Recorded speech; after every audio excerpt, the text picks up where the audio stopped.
Hello students, in this class we are going to talk about third and final phase of Indian national movement, that is the Gandhian phase.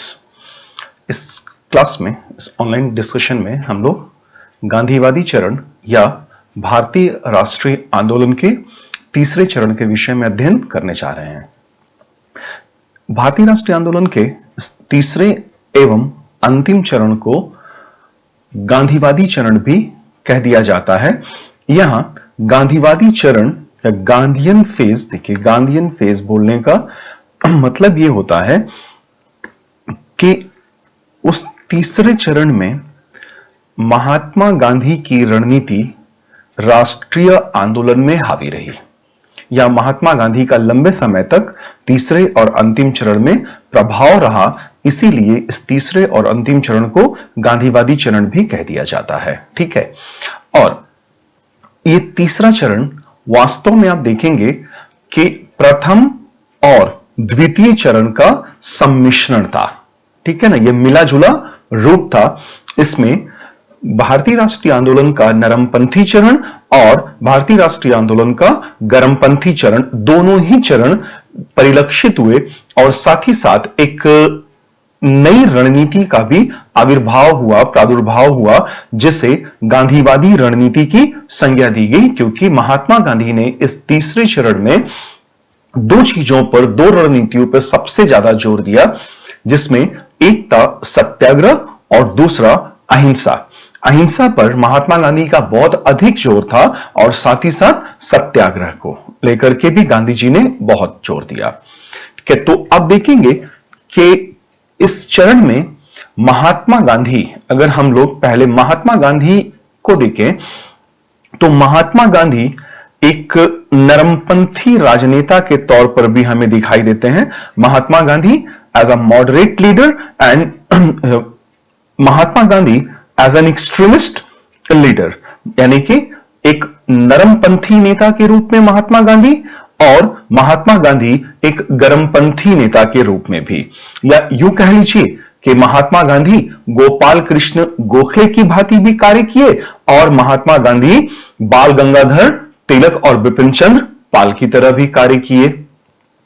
तो गांधीवादी चरण में हमें भारतीय राष्ट्रीय आंदोलन का प्रथम चरण और द्वितीय चरण, दोनों ही चरणों के दर्शन हो जाते हैं, वो रणनीतियां दिखाई देती हैं। और अगर हम लोग महात्मा गांधी को एक नरमपंथी नेता के तौर पर देखें, विशेषकर जलियांवाला बाग हत्याकांड के पहले तक, क्योंकि जलियांवाला बाग हत्याकांड के बाद महात्मा गांधी एक नरमपंथी नेता के तौर पर नहीं बल्कि एक गरमपंथी नेता के तौर पर उभरे और उन्होंने बाल गंगाधर तिलक की तरह ही व्यवहार किया, बिहेव किया। जबकि जलियांवाला बाग हत्याकांड के पहले तक महात्मा गांधी का नरम रुख बना हुआ था और वे एक नरमपंथी राजनेता के तौर पर ही थोड़े बहुत सक्रिय थे। तो अगर हम लोग एक नरमपंथी नेता के तौर पे महात्मा गांधी को देखें तो हमें यह बात समझ में आती है कि शुरुआती चरण में महात्मा गांधी, यानी कि 1916 से लेकर के जलियांवाला बाग हत्याकांड 13 अप्रैल 1919 के पहले तक महात्मा गांधी गोपाल कृष्ण गोखले की ही भांति कार्य कर रहे थे। और यहां पे लिखा हुआ देखिएगा, in the beginning phase Mahatma Gandhi mainly acted as a moderate leader and accepted Gopal Krishna Gokhale a moderate leader as his political mentor, his political teacher. तो प्रारंभिक चरण में महात्मा गांधी ने नरमपंथी नेता के रूप में कार्य किया और गोपाल कृष्ण गोखले को वे अपना राजनैतिक गुरु मानते थे। ठीक है, प्रारंभिक चरण में महात्मा गांधी ने नरमपंथी नेता के रूप में कार्य किया और गोपाल कृष्ण गोखले को अपना राजनैतिक गुरु स्वीकार किया था। और महात्मा गांधी ये भी किसी भी गरमपंथी नेता के भांति महात्मा गांधी का अंग्रेजी राज में एक नैतिक विश्वास बना हुआ था। सो Mahatma Gandhi, like his political mentor Gopal Krishna Gokhale, he had his faith in the benevolent character of the British Raj, and he thought that he would be able to convince the British government of India to get some constitutional concessions. तो अंग्रेजी राज के परोपकारी चरित्र में महात्मा गांधी का विश्वास था, यकीन बना हुआ था, और उन्हें यह लगता था कि अंग्रेजी राज परोपकारी है, अंग्रेज भले लोग हैं, थोड़े से राह से हट गए हैं, बिगड़ गए हैं, तो अगर उन्हें समझा बुझा करके कन्विंस किया जाए, समझाया बुझाया जाए, तो उनसे पॉलिटिकल कंसेशंस या राजनीतिक संवैधानिक रियायतें प्राप्त की जा सकती हैं। और यही चीज गोपाल कृष्ण गोखले, दादाबाई नौरोजी, फिरोज शाह मेहता, सुरेंद्रनाथ बनर्जी जैसे नरमपंथी नेता भी सोचा करते थे कि अंग्रेजी राज में अंग्रेज जो हैं वो भले लोग हैं, थोड़े से बिगड़ गए हैं, और उन्हें समझा बुझा करके रास्ते पर लाया जा सकता है और उनसे संवैधानिक सुधार कराया जा सकता है, संवैधानिक रियायतें प्राप्त की जा सकती हैं।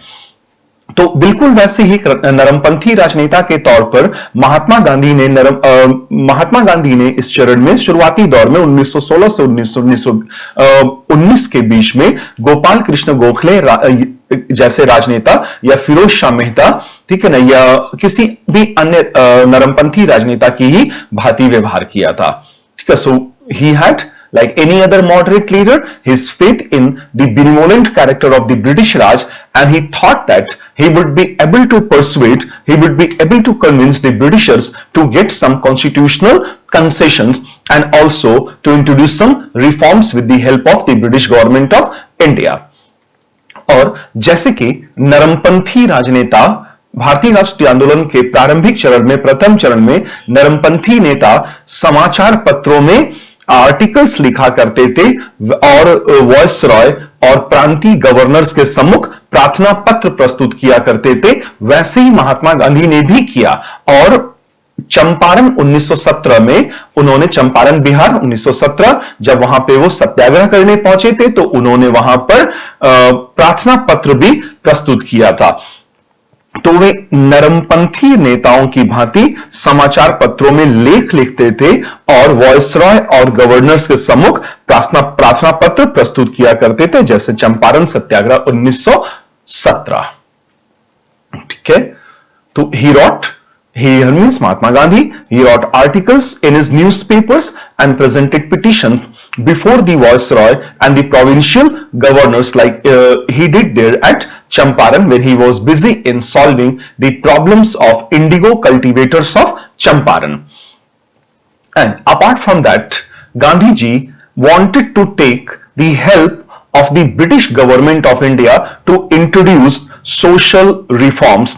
सामाजिक सुधारों के मसलों पर महात्मा गांधी ब्रिटिश सरकार की सहायता प्राप्त करने का प्रयास किया करते थे। ठीक है ना, कि चलो सरकार ही नियम कानून बनाएगी, तो सरकार की मदद लेते हैं और सरकार की मदद से कानून या विधियां बना करके सामाजिक कुरीतियों को भारत से दूर करने का प्रयास किया जाए और भारतीय समाज का उत्थान किया जाए, उद्धार किया जाए। तो सामाजिक सुधारों को लेकर के भी अंग्रेजी राज ब्रिटिशर्स से या महात्मा गांधी अंग्रेजों से या ब्रिटिशर्स से सहायता प्राप्त करने का प्रयास किया करते थे। ठीक है, तो 3-4 पॉइंट्स हमने यहां पे लिए और हमने ये समझने की कोशिश की कि महात्मा गांधी एक नरमपंथी राजनेता की भांति व्यवहार कर रहे थे और इसी वजह से शायद वो गोपाल कृष्ण गोखले को अपना पॉलिटिकल मेंटोर माना करते थे, अपना राजनीतिक गुरु माना करते थे। लेकिन एक घटना ने महात्मा गांधी के इस दृष्टिकोण में भारी बदलाव किया और वो घटना कब की? 13 अप्रैल 1919 की। 13 अप्रैल 1919 को पंजाब के अमृतसर के जलियांवाला बाग में जो बैसाखी का दिन था और तमाम सिख बंधु वहां उस बाग में बैसाखी मनाने पहुंचे थे और कुछ लोग वहां दो स्थानीय राजनेताओं की गिरफ्तारी का विरोध करने भी पहुंचे थे। सत्यपाल और सैफुद्दीन किचलू 10 अप्रैल 1919 को गिरफ्तार हुए थे।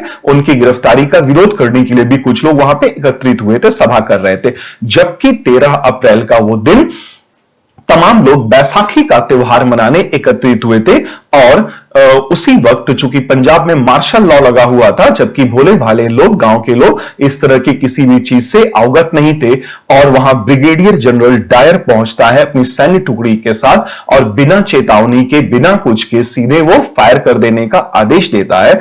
और अंग्रेजों के एस्टिमेट के अनुसार, उनके हिसाब से 379 लोग जलियांवाला बाग में मार दिए गए थे। So it was like a cold blooded murder.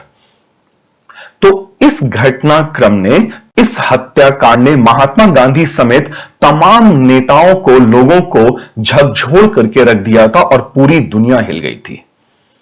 और उसी समय महात्मा गांधी के रुख में भारी, उनके बर्ताव में भारी परिवर्तन दिखाई दिया, और अब वो एक नरमपंथी राजनेता के तौर पे नहीं रह गए थे, बल्कि वो अब एक गर्मपंथी राजनेता बन चुके थे। तो जलियांवाला बाग हत्याकांड, जलियांवाला बाग हत्याकांड के बाद महात्मा गांधी गर्मपंथी राजनेता की भांति कार्य करने लगे थे, जैसे कि बाल गंगाधर तिलक। और इसी हत्याकांड के बाद गांधी जी को भी यह बात समझ में आ गई कि ब्रिटिश राज में नैतिक विश्वास रखना बेकार होगा, क्योंकि ये इस लायक लोग हैं ही नहीं। अभी तक नरमपंथियों और महात्मा गांधी का अंग्रेजी राज में नैतिक विश्वास था, लेकिन अब वो तार-तार हो चुका था, समाप्त हो चुका था, क्योंकि महात्मा गांधी ये समझ गए थे कि ब्रिटिश राज भारत में अनैतिक था, क्योंकि वो भारतीयों के जीवन के हर पहलू के शोषण पर आधारित था। और महात्मा गांधी ने यह भी समझ लिया कि सामाजिक सुधार करने के लिए अंग्रेजी सरकार सामने नहीं आएगी, आगे नहीं आएगी, हमें स्वयं ही अपना सामाजिक सुधार करना होगा। यही दृष्टिकोण बाल गंगाधर तिलक का भी था कि सामाजिक सुधारों के मसले में हमें खुद से प्रयास करना चाहिए और हमें अंग्रेजी राज का, अंग्रेजी सरकार का मुंह नहीं ताकना चाहिए। तो वे स्वयं ही सामाजिक सुधार में लग गए, और इस कार्य में अब उन्हें सरकार का सहयोग नहीं चाहिए था, सरकार का सहयोग नहीं लेना था। और अब 1919 के बाद, जलियांवाला बाग हत्याकांड के बाद महात्मा गांधी की रणनीति में व्यापक बदलाव आया था, और उन्होंने तिलक के द्वारा सुझाए गए कार्यक्रमों को अपनाकर आगे चल के बड़े पैमाने पर लागू करना प्रारंभ कर दिया था, जैसे कि बहिष्कार और स्वदेशी, असहयोग, सविनय अवज्ञा। ये रणनीतियां वास्तव में या मूल रूप से बाल गंगाधर तिलक के द्वारा स्वदेशी आंदोलन के समय सुझाई गई थी, और महात्मा गांधी ने इन्हीं रणनीतियों को, इन्हीं कदमों को आगे चलकर न केवल स्वीकार किया, बल्कि व्यापक पैमाने पर, बड़े पैमाने पर लागू करने का कार्य भी किया। तो हम ये देखते हैं कि तीसरे चरण में सर्व प्रमुख नेता महात्मा गांधी वो 1/3 गोपाल कृष्ण गोखले यानी कि नरमपंथी नेता, 1/3 बाल गंगाधर तिलक यानी कि गर्मपंथी नेता, और 1/3 महात्मा गांधी स्वयं, जिनका सत्याग्रह और अहिंसा में दृढ़ और अडिग विश्वास था कि सत्य के लिए अड़ जाना है, भले ही इसमें जान ही चली जाए तो जाए, लेकिन सच की राह से डिगेंगे नहीं, सत्य की राह से हटेंगे नहीं। तो गांधी जी गोखले भी, गांधी जी तिलक भी, और गांधी जी स्वयं गांधी जी भी, ठीक है ना।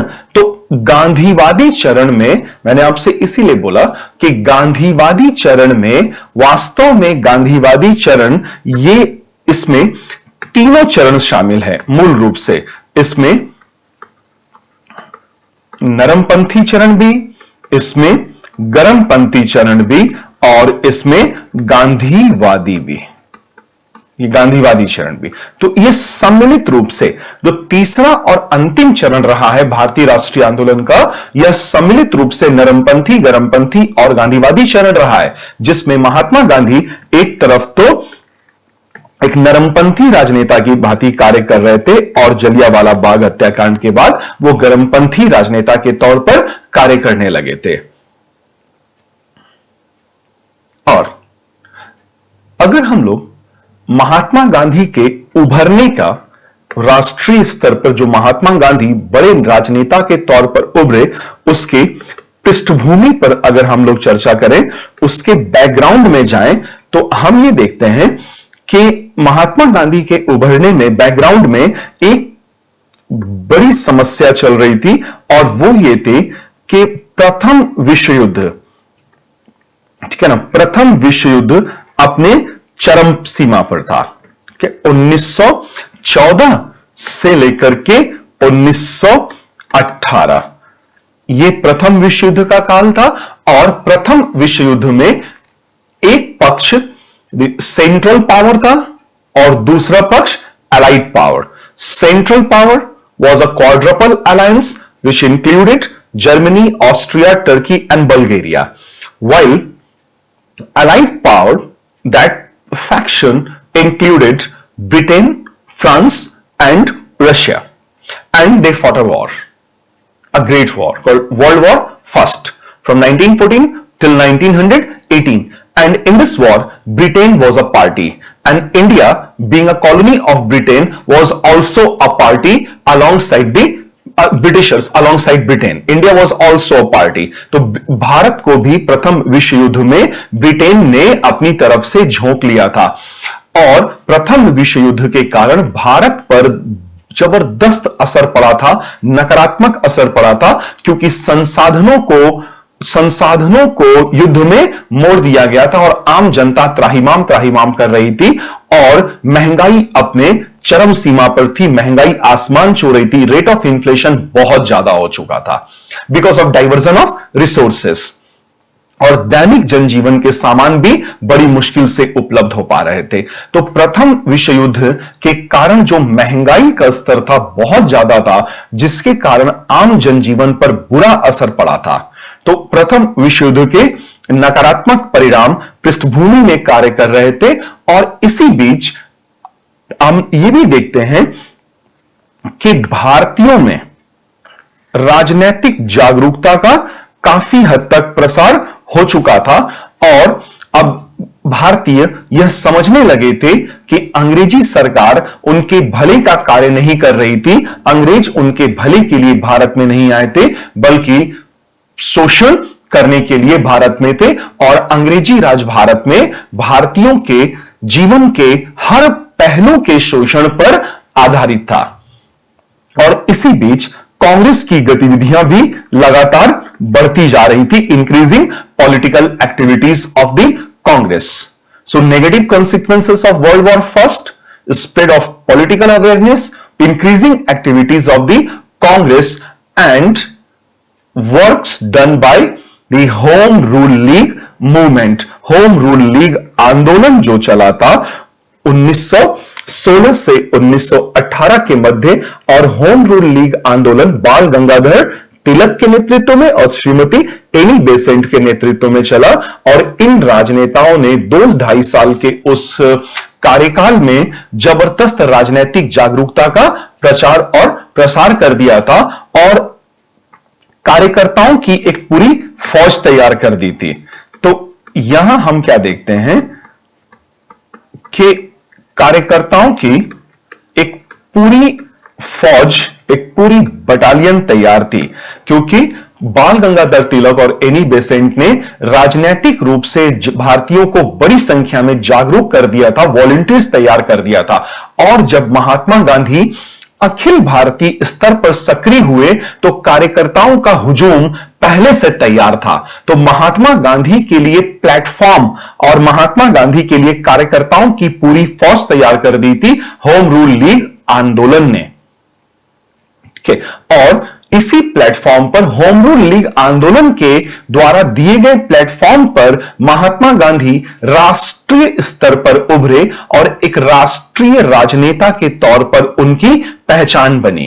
ठीक है ना। तो महात्मा गांधी एक राष्ट्रीय राजनेता के तौर पर पहचाने गए, एक राजनेता के रूप में महात्मा गांधी की पहचान बनी, क्योंकि प्लेटफॉर्म पहले से तैयार था, कार्यकर्ताओं की फौज भी उपलब्ध थी। और दूसरा, दक्षिण अफ्रीका में ब्रिटिश औपनिवेशिक शासन के विरुद्ध गांधी जी के किए गए संघर्ष से संपूर्ण भारत परिचित हो चुका था। ठीक है, पिछले 20 साल 8, ठीक है, पिछले 20 साल 1916 के पहले के 20 साल महात्मा गांधी दक्षिण अफ्रीका में ही थे और वहां की औपनिवेशिक अंग्रेजी सरकार से लगातार संघर्ष किए हुए थे और सत्य के लिए आग्रह किए हुए थे, सत्याग्रह किए हुए थे, वो भी पूर्ण रूप से अहिंसात्मक माध्यम से। तो महात्मा गांधी के दक्षिण अफ्रीका में किए गए क्रियाकलाप, किए गए संघर्ष से धीरे धीरे करके ही सही भारतीय परिचित होने लगे थे और लोग जानने लगे थे कि कोई महात्मा गांधी हैं, गुजरात के महात्मा गांधी हैं, जिन्होंने दक्षिण अफ्रीका में अंग्रेजी सरकार के नाक में दम कर रखा है और वो अहिंसात्मक रास्ते पे चलकर सत्याग्रह का पालन करते हुए वो अड़े हुए हैं, डिगे नहीं है अपने मार्ग से। तो उनकी एक छवि बन चुकी थी और महात्मा गांधी की जो छवि बनी थी वो राजनेता के तौर पे कम बनी थी और एक संत के रूप में ज्यादा छवि बनी थी, saintly image of Mahatma Gandhi. तो लोग महात्मा गांधी को राजनेता कम और संत के तौर पर ज्यादा देखते थे, ठीक है। और इसी का परिणाम यह था कि महात्मा गांधी के राष्ट्रीय स्तर पर उभरने में अफवाहों की भी थोड़ी बहुत भूमिका रही, ज्यादा नहीं, अधिक नहीं, लेकिन थोड़ी सी भूमिका अफवाहों की भी रही। इसी बहाने थोड़ी मदद मिल गई महात्मा गांधी को राष्ट्रीय स्तर पर एक राजनेता और एक संत के रूप में पहचान बनाने की। ये अफवाहें क्या उड़ती थी? देखिए, लोगों के बीच में ऐसी अफवाहें उड़ने लगती, बन जाती हैं। महान लोग, बड़े बड़े लोगों के साथ ऐसी छोटी छोटी अफवाहें उड़ती रहती हैं, ठीक है ना। तो एक अफवाह, एक दो अफवाह हम लोग डिस्कस करते हैं। जैसे एक अफवाह ये उड़ी कि एक किसान ने ये कहा लोगों से कि मुझे ये लगा कि मैं गांधी जी को महात्मा तब मानूंगा जब मैं मान लूं कि मेरी ये खड़े खेत में खड़ी फसल, जो कि वास्तव में गेहूं की फसल है, अगर ये जौ या बाजरे की फसल में बदल जाए। और वो किसान लोगों से बता रहा है कि अचानक ऐसा हुआ कि रातों रात मेरी खड़ी गेहूं की फसल बाजरे की फसल में बदल गई, जौ की फसल में बदल गई। यह होना नामुमकिन है कि खेत में लगी हुई गेहूं की फसल बाजरे की फसल में परिवर्तित हो जाए। हां, वो किसान का लगाव महात्मा गांधी के लिए था, जो उनके बारे में बता रहा है कि महात्मा गांधी तो संत हैं और उनका नाम लेने भर से देखिए कैसे क्या हो गया। ऐसे ही एक व्यक्ति ने यह भी लोगों से कहा कि उसने कहा कि वह महात्मा गांधी को महात्मा तब मानेगा जब उसका कड़ाहा, जिसमें तेल वगैरह उबालते ना, वो कड़ाहा, तो उसका पैन, उसका कड़ाहा गांधी जी का नाम लेने से 2 टुकड़ों में टूट जाए, तब वो महात्मा गांधी को संत मानेगा, महात्मा मानेगा। और उसने कहा कि अचानक से गांधी जी का नाम लेते ही ऐसा हुआ कि वो मेरा बड़ा सा कड़ाहा जो आग पे चढ़ा हुआ था, वो अचानक से 2 टुकड़ों में बीच से टूट गया। ठीक है, नहीं हो सकता है। लेकिन अफवाहों की भी थोड़ी बहुत भूमिका रही, जिसने महात्मा गांधी को अखिल भारतीय स्तर पर स्थापित किया, ठीक है ना। तो हम ये देखते हैं कि पृष्ठभूमि में और एक राष्ट्रीय राजनेता के तौर पर महात्मा गांधी का उभरना। और महात्मा गांधी जब दक्षिण अफ्रीका से लौटे तो जनवरी 1915 में वो दक्षिण अफ्रीका से लौटे, लेकिन लौटते ही वो राजनीतिक गतिविधियों में संलग्न नहीं हुए। उनके राजनीतिक गुरु गोपाल कृष्ण गोखले ने सलाह दी थी कि भारत लौटते ही राजनीतिक गतिविधियों में संलग्न मत होना, बल्कि एक पूरे साल देश भ्रमण करना, भारत भ्रमण करना। और जब भारत भ्रमण करोगे तो तुम्हें भारतीयों के वास्तविक स्थिति से परिचय हो पाएगा, तुम जान पाओगे। तो गोपाल कृष्ण गोखले, उनके राजनीतिक गुरु गोपाल कृष्ण गोखले की सलाह पर महात्मा गांधी ने 1 साल तक पूरे देश का भ्रमण किया और वास्तव में उन्हें तब जाकर के समझ में आया कि क्या बुरी हालत थी भारतीयों की अंग्रेजी राज में, और लोग त्राहिमाम किए हुए थे और एकदम गरीब से भी गरीब होते जा रहे थे, बुरे हालात में थे। तब उन्हें यह बात समझ में आई। और अगर हम लोग गांधी जी के प्रारंभिक गतिविधियों पर गौर करें, जैसा कि मैंने आपको पहले भी कहा, गांधी जी की प्रारंभिक गतिविधियां 1916 से लेकर के जलियांवाला बाग हत्याकांड के ठीक पहले तक, तो हम ये देख रहे हैं कि जलियांवाला बाग हत्याकांड के ठीक पहले तक महात्मा गांधी मूल रूप से एक नरमपंथी राजनेता की भांति ही कार्य कर रहे थे। और चूंकि प्रथम विश्व युद्ध भी चल रहा था, तो एक बात यह है कि देखिए, प्रथम विश्व युद्ध में गांधी जी ने ब्रिटिश का, अंग्रेजों का साथ दिया था। अब कुछ लोगों को यह बात बड़ी अटपटी लगती है कि गांधी जी ने प्रथम विश्व युद्ध में अंग्रेजों का साथ क्यों दिया। कुछ बड़े बड़े विद्वान लोग भी कंफ्यूज हो जाते हैं, कुछ सुप्रीम कोर्ट के रिटायर्ड जज भी एक आध कंफ्यूज हो जाते हैं कि एक बड़ी महान लेखिका है, मैं नाम नहीं लूंगा, वो उनको भी लगा कि गांधी तो अंग्रेजों का समर्थक था, गांधी ने फर्स्ट वर्ल्ड वॉर में अंग्रेजों का साथ दे दिया था। यह बात नहीं है। जब आप चीजों को सही परिप्रेक्ष्य में मूल्यांकन करेंगे ना, तो गांधी जी के दृष्टिकोण से आप सोचेंगे, तब आपको यह बात समझ में आएगी कि गांधी ने ऐसा क्यों किया। तो गांधी जी ने प्रथम विश्व युद्ध में ब्रिटिशर्स का साथ इसलिए दिया था क्योंकि गांधी जी जर्मन साम्राज्यवाद के विरुद्ध थे, और जर्मन साम्राज्यवाद ब्रिटिश साम्राज्यवाद से भी और तेजी से उभरता जा रहा था और बेहद खतरनाक था, बेहद खतरनाक था। तो उभरते हुए आक्रामक और बेहद खतरनाक जर्मन साम्राज्यवाद के विरोध में या विरुद्ध में महात्मा गांधी ने अंग्रेजी साम्राज्यवाद का साथ देना उचित समझा कि दुनिया वैसे ही ब्रिटिश साम्राज्यवाद से पीड़ित चल रही है और अब दुनिया जर्मन साम्राज्यवाद से पीड़ित होने जा रही थी। तो सवाल बस इतना सा है कि बहुत बुरे और उससे कम बुरे में से जब एक को चुनना हो तो हम बहुत बुरे वाले को नहीं चुनेंगे, थोड़े कम बुरे वाले को चुन लेंगे। तो गांधी जी ने अंग्रेजी राज का समर्थन किया ताकि जर्मन साम्राज्यवाद को पराजित किया जा सके, हराया जा सके, क्योंकि जर्मन साम्राज्यवाद बेहद आक्रामक होता जा रहा था और दुनिया वैसे ही ब्रिटिश साम्राज्यवाद को झेल रही थी, और अगर जर्मन्स जीत जाते तो स्थितियां और ज्यादा भयंकर हो सकती थी, कष्टदायक हो सकती थी। So that's why Mahatma Gandhi decided to extend his support to the British in the First World War, but he was actually against the rising German imperialism, and rising German imperialism was much more dangerous than the British imperialism itself. So, in return for his services, Mahatma Gandhi was given a title of Kaisar-e-Hind, which he had written back to the Britishers after Jallianwala Bagh massacre. ठीक है ना? तो प्रथम विश्व युद्ध में गांधी जी ने उभरते हुए जर्मन साम्राज्यवाद, ध्यान से समझिएगा ना, जर्मन साम्राज्यवाद के विरुद्ध अंग्रेजों का साथ दिया, जिसके कारण उन्हें अंग्रेजों ने कैसर-ए-हिंद की उपाधि दी, जो उन्होंने जलियांवाला बाग हत्याकांड के बाद वापस कर दिया था। यह कारण था। तो ज्यादातर लोग नहीं समझते हैं, बस एक लाइन मालूम हो गया कि गांधी जी ने बस अंग्रेजों का साथ दिया था, बस इतने पे ही निष्कर्ष निकाल लिया जाता है। समस्या यह है कि लोग जब कम जान रहे होते हैं तो उल्टे पुल्टे निष्कर्ष निकाल लिए जाते हैं। तो कम जानना बेहद खतरनाक होता है, तो अच्छे से जानिए, नहीं तो फिर मत ही जानिए। ठीक है, बहुत मुश्किल हो जाता है इस तरह की चीजों पे इंटरप्रिटेशन कर पाना लोगों के द्वारा।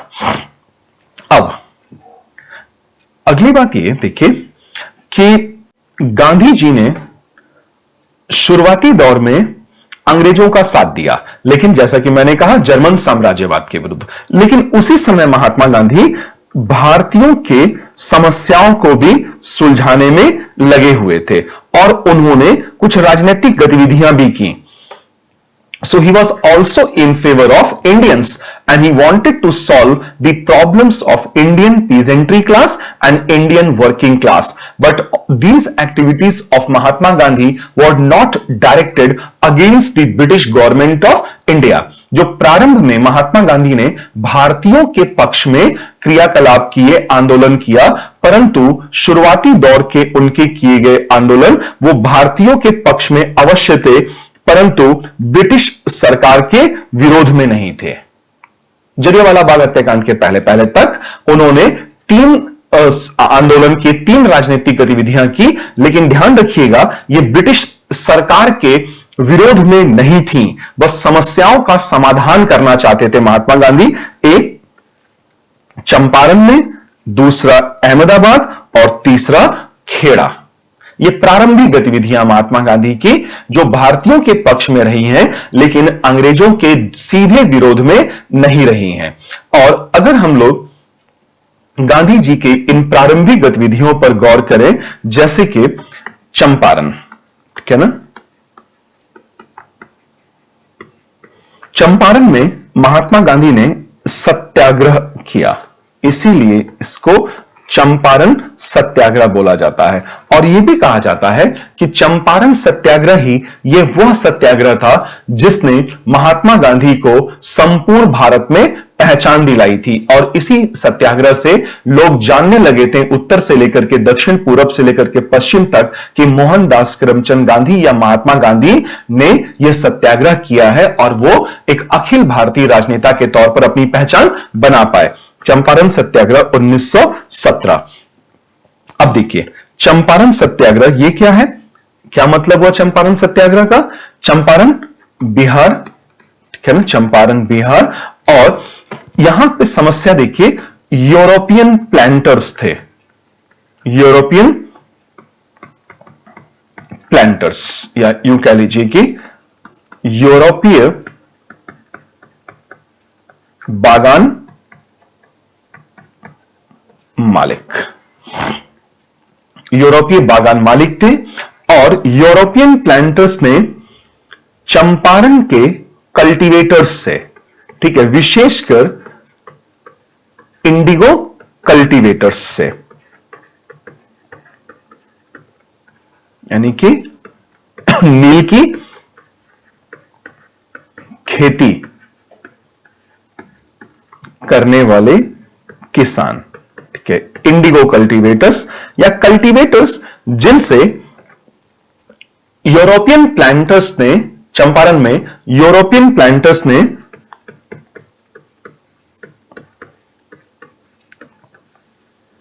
गिरमिटिया हस्ताक्षर करवाया था, गिरमिटिया साइन करवाया था। गिरमिटिया का मतलब यहां पे समझिए अग्रीमेंट्स, एग्रीमेंट साइन करवाए गए थे। किससे एग्रीमेंट साइन करवाए गए थे? इंडिगो कल्टीवेटर्स से एग्रीमेंट साइन करवाए गए थे। क्या एग्रीमेंट साइन करवाया गया था कि 3/20 भाग पर, 3/20th part of their holding, कुल खेत के 3/20 भाग पर क्या करना था? इंडिगो कल्टीवेशन करना अनिवार्य था। कुल खेत के 3/20 भाग पर इंडिगो कल्टीवेशन करना अनिवार्य था, ठीक है। इसी पद्धति को एग्रीमेंट या गिरमिटिया के तहत इस पद्धति को क्या कहा जाता था? इस पद्धति को कहा जाता था तिनकठिया पद्धति, तिनकठिया पद्धति, तिनकठिया सिस्टम, ठीक है। अब कठिया का मतलब यहां पे कट्ठा से है, कट्ठा भूमि के मापन की इकाई बिहार में, ठीक है। और 20 कट्ठा का 1 बीघा, 20 कट्ठा का 1 बीघा, और 1 बीघा में कितने कट्ठे पे नील की खेती? 3 कट्ठा। 3 कट्ठा कितने कट्ठे में से? 20 कट्ठे में से। और 20 कट्ठा का 1 बीघा, यानी कि 1 बीघा खेत के 3 कट्ठे पर नील की खेती करना अनिवार्य घोषित किया गया था एग्रीमेंट्स के तहत। इसीलिए इसको क्या कहते थे? इसीलिए इसको कहा जाता था तिनकठिया पद्धति। 3/20th part of their total holding, कुल खेत के, कुल जोत के 3/20 भाग पर अनिवार्य रूप से नील की खेती करनी थी, क्योंकि गिरमिटिया ही यही था, एग्रीमेंट ही यही था। और एग्रीमेंट्स किसके बीच में साइन हुआ था? European planters and Indigo cultivators, ये था। और ये सब कुछ जब चल रहा था तो इसी समय जर्मन साइंटिस्ट ने सिंथेटिक इंडिगो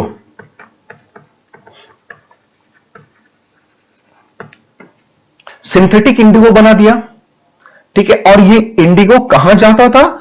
ये गिरमिटिया से जो तिनकठिया से जो इंडिगो ये लोग उगवाते थे ना, इंडिगो या प्राकृतिक नील, ये इंग्लैंड चला जाता था और वहां के फैक्ट्री में कपड़ों की ब्लीचिंग में, सफेदी निकालने में काम आता था, ब्लीच किया जाता था कपड़ों को, क्या ना, नील से, नील की खेती, उससे नील निकाला जाता था और नील चला जाता था इंग्लैंड के फैक्ट्रीज में। ठीक है, तो ये पद्धति थी। और इसी बीच जर्मन साइंटिस्ट ने क्या कर दिया, सिंथेटिक इंडिगो बना दिया, और synthetic Indigo which was cheaper than natural Indigo. अब ये प्राकृतिक नील से सस्ता था, क्या ना, जर्मन साइंटिस्ट ने जो नील बनाया वो बहुत सस्ता पड़ने लगा, प्राकृतिक नील से सस्ता। और इस प्रकार संश्लेषित नील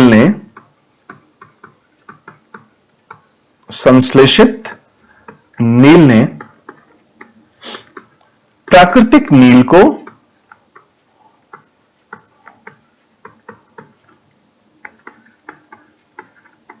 विश्व बाजार से हटा दिया। सस्ता पड़ रहा था, लोग जर्मन इंडिगो खरीदने लगे और अब प्राकृतिक नील की आवश्यकता नहीं रह गई। So synthetic indigo was cheaper than the natural indigo, and thus cheaper synthetic indigo had kicked natural indigo out of the world market. Now there was no need to cultivate indigo in Champaran. Okay, तो अब जो चंपारण के किसान थे, Indigo cultivators of Champaran, इन्होंने कहा कि freedom, हमें टर्मिनेशन चाहिए, कि भाई अब हमें छोड़ो, termination of agreements, termination of agreements, ठीक है ना, कि एग्रीमेंट या गिरमिटिया से हमें मुक्त किया जाए, क्योंकि अब जरूरत ही नहीं रह गई थी तीन कठिया पद्धति की, क्योंकि अब इंडिगो उगाना ही नहीं था। So indigo cultivators, indigo peasants, indigo cultivators, they asked for termination of agreements. Indigo cultivators asked for termination of agreements. तो भाई बोले कि गिरमिटिया तोड़ो, खत्म करो अब उससे। तो लेकिन यूरोपियन प्लांटर्स थे ना, इतनी आसानी से कैसे छोड़ देते बिना खून चूसे हुए। तो यूरोपियन प्लांटर्स इसके बदले में क्या करने लगे, यूरोपियन प्लांटर्स स्टार्टेड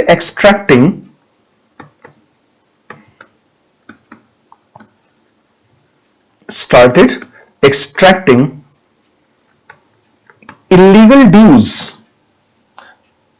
अवैध वो जबरन वसूली पे उतारू हो गए कि इतना पैसा बकाया है, इतना पैसा दो, उतना पैसा बकाया है, उतना पैसा दो, तब जाकर के हम लोग गिरमिटिया छोड़ेंगे, इसको खत्म करेंगे। तो the European planters started extracting illegal dues and thus the planters were in extreme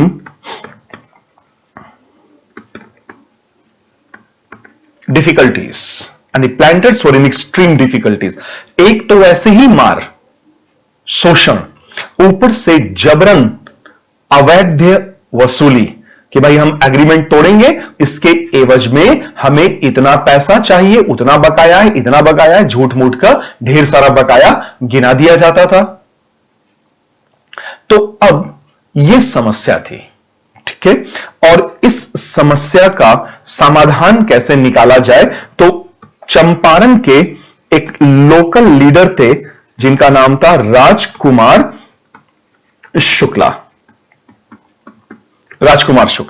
so local leader of Champaran Rajkumar Shukla, ये इन्होंने गांधी जी से कांटेक्ट किया, गांधी जी से बात की, 1 साल तक ये गांधी जी के पीछे पीछे लगे रहे मुलाकात करने के लिए, और जब मुलाकात हुई तो इन्होंने महात्मा गांधी को समस्या बताई और आग्रह किया कि गांधी जी कृपया चंपारण आए और वहां चल के नील की खेती करने वाले किसानों के हालात देखें, जो कि बेहद बुरे हालात हैं। ठीक है ना?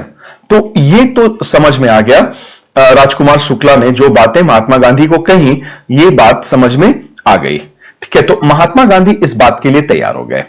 तो महात्मा गांधी ने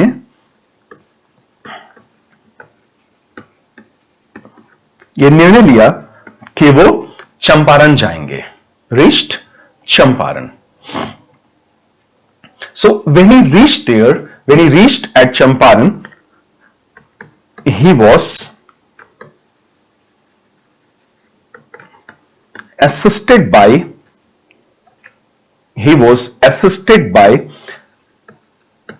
Rajendra Prasad. He was assisted by Rajendra Prasad, Mahadev Desai,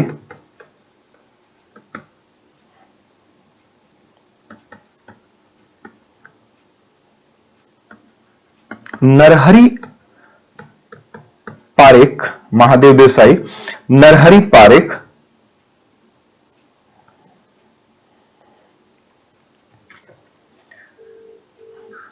and others. Okay, and others. So when he reached there at Champaran, he was ably assisted by Rajendra Prasad, Mahadev Desai, Narhari Parekh, and Acharya J.B. Kriplani. Acharya J.B. Kripalani, जो आगे चलकर बड़े नेता बने और पटना से राजेंद्र प्रसाद मदद करने, महात्मा गांधी की मदद करने चंपारण पहुंचे। क्या ना?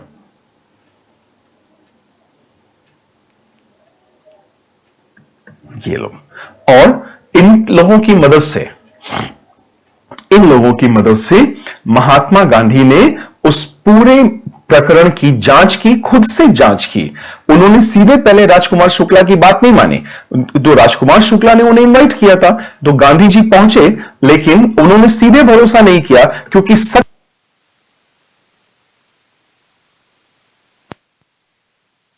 आग्रह करना होता था, तो उन्होंने पहले इंक्वायरी की। इस राजकुमार शुक्ला के दावे की इंक्वायरी की और करीब 800 किसानों से मिले और 800 किसानों के हस्ताक्षर लिए, और तब जाकर के गांधी जी को बात समझ में आई कि वास्तव में समस्या गंभीर। और जैसे गांधी जी को यह बात समझ में आ गई कि समस्या गंभीर है, तो उन्होंने सत्याग्रह कर दिया। और इस सत्याग्रह में चंपारण के कमिश्नर ने महात्मा गांधी को यह आदेश दिया, लिखित में आदेश दिया कि महात्मा गांधी चंपारण छोड़े। परंतु महात्मा गांधी ने चंपारण छोड़ने से इनकार कर दिया। क्यों इनकार कर दिया? अब देखिए, इसके पहले जब भी आदेश पारित होते थे, आदेश पारित किया जाता था अंग्रेजों के द्वारा, अथॉरिटीज के द्वारा, तो तमाम विरोध के बावजूद भी भारतीय नेता मान लेते थे कि लाला लाजपत राय को जब देश निकाले की सजा दी गई तो उन्होंने मान लिया, अड़े ही नहीं, मान लिया। ठीक है, लेकिन इस बार महात्मा गांधी ने चंपारण के कमिश्नर के आदेश को मानने से सिरे से खारिज कर दिया कि हम नहीं मान सकते हैं। क्यों नहीं मानेंगे? क्योंकि भाई हमने कुछ गलत ही नहीं किया। जब गलत नहीं किया है तो चंपारण छोड़ने का तो कोई सवाल ही नहीं उठता है। तो महात्मा गांधी ने कमिश्नर को बोला कि वो बिल्कुल भी चंपारण नहीं छोड़ेंगे। कमिश्नर ने कहा कि आपको गांधी जी गिरफ्तार कर लिया जाएगा। गांधी जी ने कहा कि आप बोलो किस जेल में चलना है, मैं जेल जाने के लिए तैयार हूं, लेकिन चंपारण छोड़ने के लिए तैयार नहीं हूं, क्योंकि मैंने गलत किया ही नहीं है। और चूंकि गलत नहीं किया है, इसलिए आपका आदेश नहीं माना जा सकता। आदेश सही होता तो आदेश माना जा सकता था, लेकिन जब गलती नहीं की है तो नहीं मानेंगे। और गांधी जी अड़ गए, सत्य पे अड़ गए, और यही दरअसल सत्याग्रह। और इसी बीच गांधी जी ने प्रथम विश्व युद्ध में अंग्रेजी सरकार की मदद भी की थी जर्मन साम्राज्यवाद के विरुद्ध। तो सरकार कोई बखेड़ा नहीं खड़ा करने के मूड में थी, तो सरकार ने चंपारण के कमिश्नर को आदेश दिया कि वह अपना आदेश, कमिश्नर अपना आदेश वापस ले।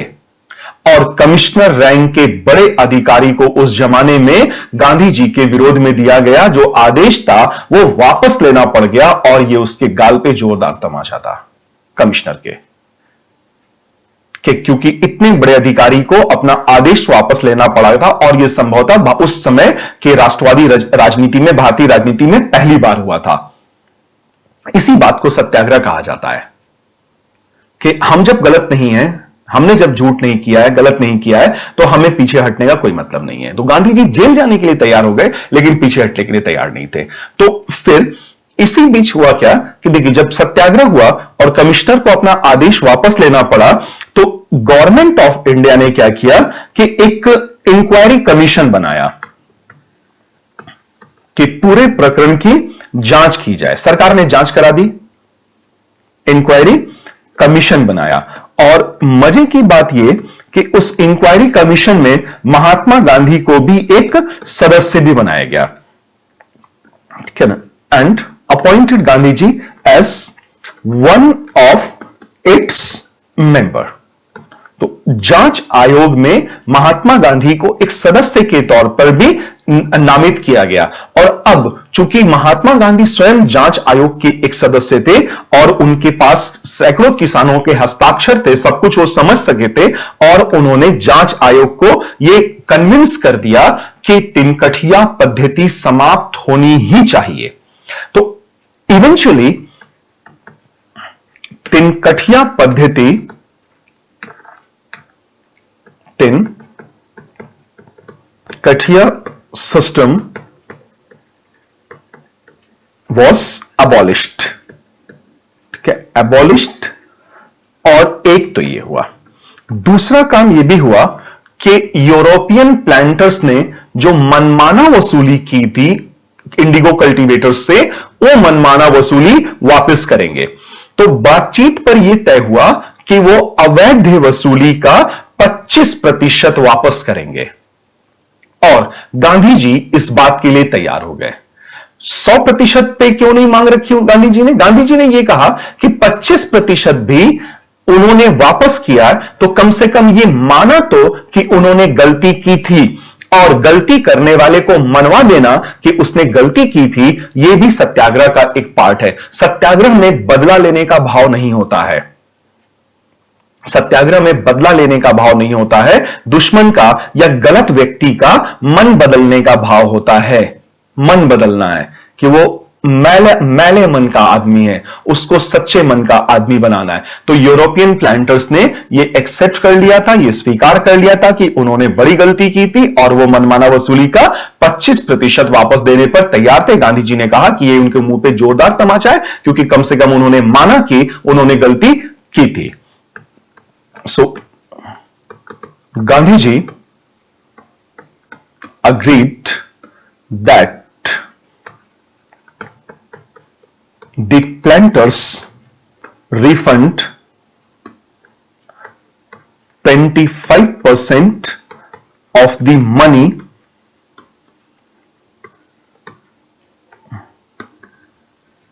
they had taken illegally from the peasants। तो गांधी जी ने इस बात पर सहमति जताई कि यूरोपीय प्लांटर कुल अवैध वसूली का 25% पैसा वापस करेंगे। तो एक ये समस्या समाप्त हुई, ठीक है ना, ये समस्या समाप्त हुई। इसी को हम लोग कहते हैं चंपारण सत्याग्रह। ये चंपारण सत्याग्रह है 1917, चंपारण बिहार। और जैसे ही एक समस्या ये समाप्त हुई, वैसे ही दूसरी समस्या तैयार थी, और वो समस्या गांधी जी के गृह राज्य के एक नगर अहमदाबाद की थी, ठीक है, अहमदाबाद। और अहमदाबाद, जिसे हम लोग बोलते हैं, वहां पर गांधी जी ने स्ट्राइक किया था, हंगर स्ट्राइक, अहमदाबाद मिल स्ट्राइक। ये बात है चंपारण के बाद, तब तक 1918 हो गया। 1917 में चंपारण, 1918 में अहमदाबाद, और अहमदाबाद के बाद एक अन्य सत्याग्रह, खेड़ा सत्याग्रह, खेड़ा गुजरात सत्याग्रह। ओके, तो अब यहां देखिए प्रॉब्लम क्या है अहमदाबाद में। क्या अहमदाबाद में प्रॉब्लम यह थी कि वर्ल्ड वॉर फर्स्ट जब पूरे आवेग में चल रहा था, वेग से लड़ा जा रहा था, तो इसी समय फर्स्ट वर्ल्ड वॉर के समय अहमदाबाद में प्लेग फैल गया था। हालांकि इस वक्त तक आते आते 1918 तक आते आते विश्व युद्ध की तीव्रता में काफी कमी आ चुकी थी, और 1918 के आसपास तो विश्व युद्ध भी खत्म हो गया, और 1919 में पेरिस में शांति सम्मेलन का आयोजन भी किया गया, और जर्मनी के साथ वर्साई की संधि अलग से की गई थी। तो प्लेग फैला था, और मजदूरों को क्या दिया गया था? प्लेग बोनस दिया गया था, दवा वगैरह खरीदने के लिए बोनस दिया गया था। तो जो बोनस दिया गया था, अब प्लेग बोनस के बाद जब प्लेग और epidemic, plague epidemic had passed, जब एक बार प्लेग महामारी समाप्त हो गई, तो मिल ऑनर्स, क्या ना, मिल ऑनर्स ने कहा कि अब हम प्लेग बोनस आगे जारी नहीं रखेंगे। So mill owners, they wanted to discontinue, they wanted to discontinue plague bonus once epidemic had passed, कि भाई जब प्लेग समाप्त हो गया तो अब बोनस आगे जारी रखे जाने का कोई मतलब नहीं बन रहा। मिल ऑनर्स का यह स्टैंड था। जबकि दूसरी तरफ आप देखेंगे मिल वर्कर्स, मजदूर, तो मिल वर्कर्स ने यह कहा कि इन्फ्लेशन बहुत हाई है, ठीक है ना, very high rate of inflation. किस वजह से? Due to the war, due to world war first, कि प्रथम विश्व युद्ध के कारण महंगाई की दर अत्यधिक उच्च हो गई थी, और ये अब मिल वर्कर्स क्या मांग रहे हैं? They wanted to continue, they wanted to continue plague bonus, वे जारी रखना चाहते थे मजदूर, और मिल ऑनर्स ये डिसकंटिन्यू करना चाहते थे। और फाइनली गांधी जी पहुंचे, और गांधी जी ने किसका समर्थन किया? गांधी जी ने समर्थन किया मजदूरों का, मिल मजदूरों का। क्यों समर्थन किया? क्योंकि मांग जायज थी कि भाई जब खर्च ही नहीं चल पा रहा है तो गुजारा कैसे होगा। दिहाड़ी मजदूरी खर्च चला पाने में असमर्थ थी। दिहाड़ी मजदूरी, चूंकि रेट ऑफ इन्फ्लेशन बहुत ज्यादा था ना, तो एक्चुअल परचेजिंग पावर, जो परचेजिंग था, वो उसी अनुपात में कम हो गया था। So that's why mill workers, they wanted to continue plague bonus, while Gandhi ji came alongside the mill workers। और इसी में गांधी जी ने फिर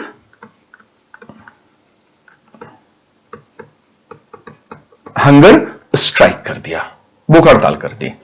और मिल वर्कर्स में एक मिल ऑनर्स में एक मिल ऑनर थे अंबालाल साराभाई, जो गांधी जी के मित्र थे, फ्रेंड ऑफ गांधी, गांधी जी के मित्र थे। और सोचिए, मित्र होने के बावजूद भी महात्मा गांधी ने अपने ही मित्र के अगेंस्ट हंगर स्ट्राइक किया। क्या? क्योंकि अब चाहे मित्र हो या कोई भी हो, अगर गलत है तो गलत है, उसका साथ गांधी नहीं देने जा रहे थे। तो गांधी ने स्पष्ट कर दिया कि भाई तुम मित्र हो तो क्या, मैं तुम्हारा साथ नहीं दे सकता हूं इस मुद्दे पे। गांधी की और अंबालाल साराभाई की मुलाकातें हुई, कई मुलाकात किया और कन्विंस करने की कोशिश की कि नहीं अंबालाल तुम गलत कर रहे हो ये मजदूरों के साथ। तो फाइनली हंगर स्ट्राइक से मिल ऑनर्स पे मिल मालिकों पर जबरदस्त दबाव पड़ गया और फिर मैटर सेटल हुआ कि मैटर सेटल्ड एट मामला कैसे शांत कराया? तो मिल ऑनर्स ने, अंबालाल ने महात्मा गांधी को कहा कि कुछ ऐसा बीच का रास्ता निकालो कि हमारी इज्जत भी बची रह जाए और हमारी बात भी रह जाए और मजदूरों का भी काम चल जाए।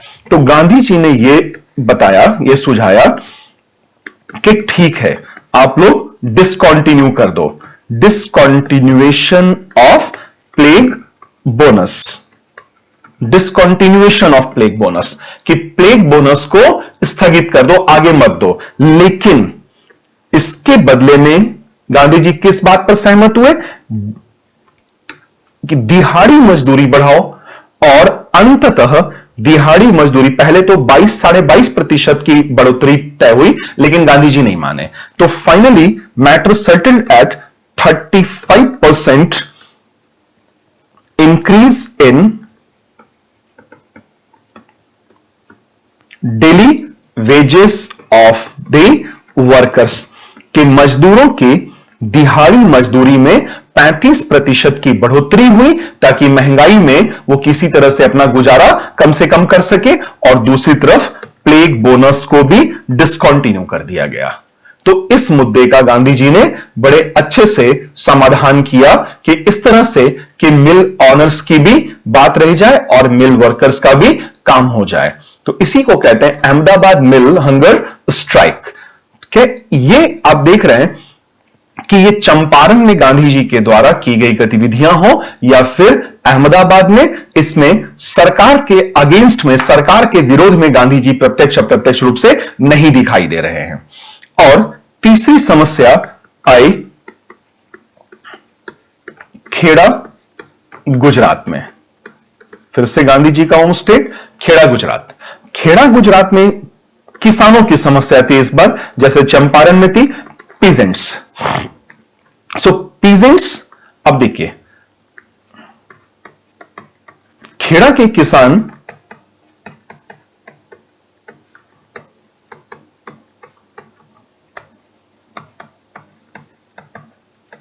भारी मुसीबत में थे। खेड़ा के किसान भारी मुसीबत में थे। कैसे मुसीबत में थे? एक तरफ तो ये कि इनके फसलें बर्बाद हो गई थी, failure of their crops, failure of crops, ठीक है, फसल चौपट।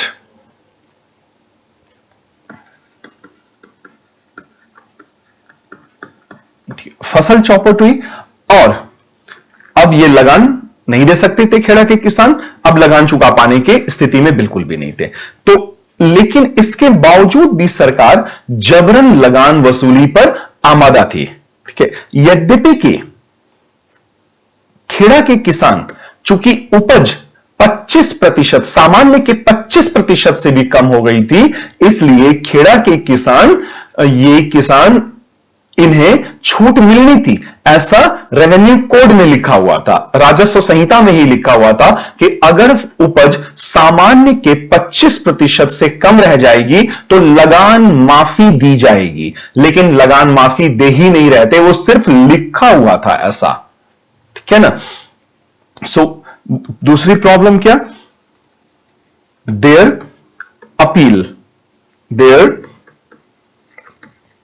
Appeal for remission of land revenue, their appeal for remission of land revenue were being ignored by the government, though they were entitled to get full remission under the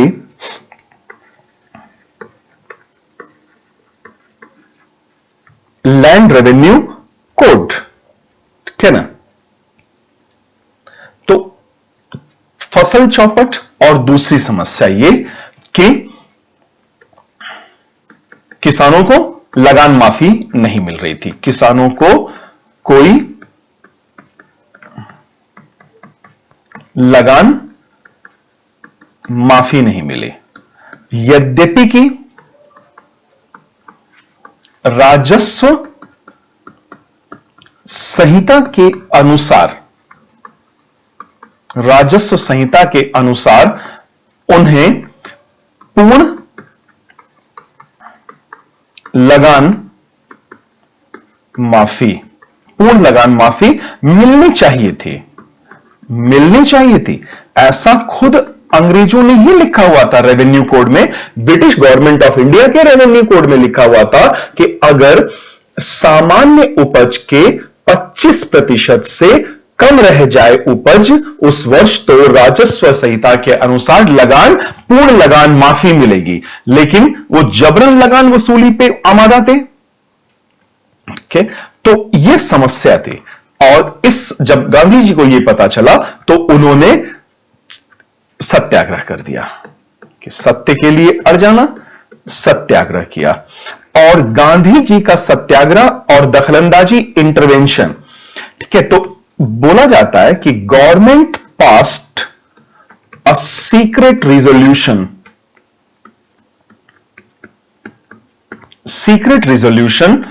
to collect land revenue only from rich peasants or who could pay for it. The government passed a secret resolution to collect land revenue from those peasants who could pay for it. कि गुप्त प्रस्ताव पारित किया कि उन्हीं किसानों से लगान वसूली की जाए जो लगान दे पाने में सक्षम हो, और जो लगान दे पाने में सक्षम ना हो उनसे लगान की वसूली ना की जाए। ठीक है, तो ये सभी समस्याएं गांधी जी ने देखी, समझी और इनका समाधान किया। तो ये 3 सत्याग्रह, 3 संघर्ष गांधी जी के द्वारा ये प्रारंभिक दौर में किए गए 1917, 1918, और ये तीनों गतिविधियां हम देख रहे हैं कि भारतीयों के पक्ष में हैं, in favour of the Indians, but not directed against the British government of India. Gandhi ji ने स्पष्ट रूप से कहा भी था कि ये गतिविधियां चाहे जो हो ब्रिटिश सरकार के विरुद्ध की गई गतिविधियां नहीं हैं, परंतु ऐसी छोटी छोटी गतिविधियों से हम संघर्ष के पथ पर आगे बढ़ सकते हैं। और इसी समय ये सब समस्याओं का समाधान करते करते इसी समय एक और समस्या उठ खड़ी हो रही थी, और यह समस्या थी कि ब्रिटिश गवर्नमेंट ऑफ इंडिया ने मैं इसको समझाता हूं। यह बात है 1915 की, और समस्या आगे चलकर जो आई वो रॉलेट बिल, रॉलेट विधेयक, ठीक है ना, तो जो कि एक्ट बना, रॉलेट एक्ट, और जलियांवाला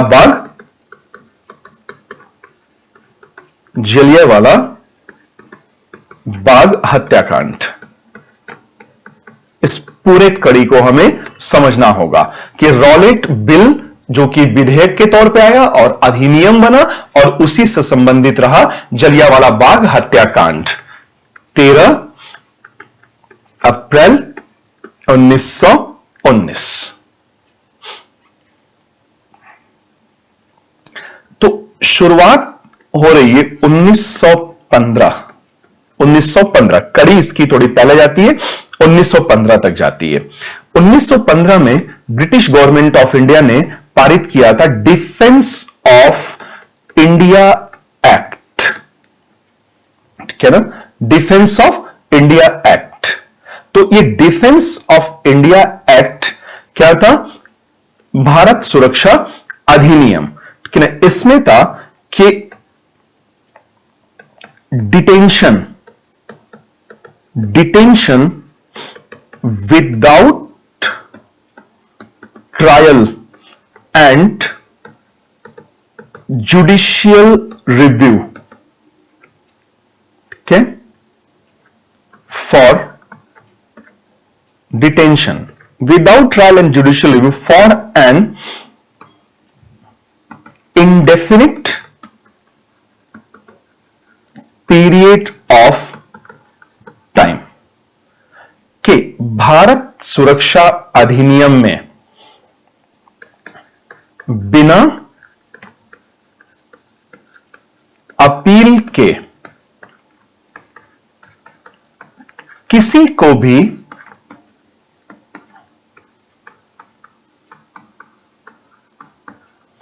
अनिश्चित काल तक के लिए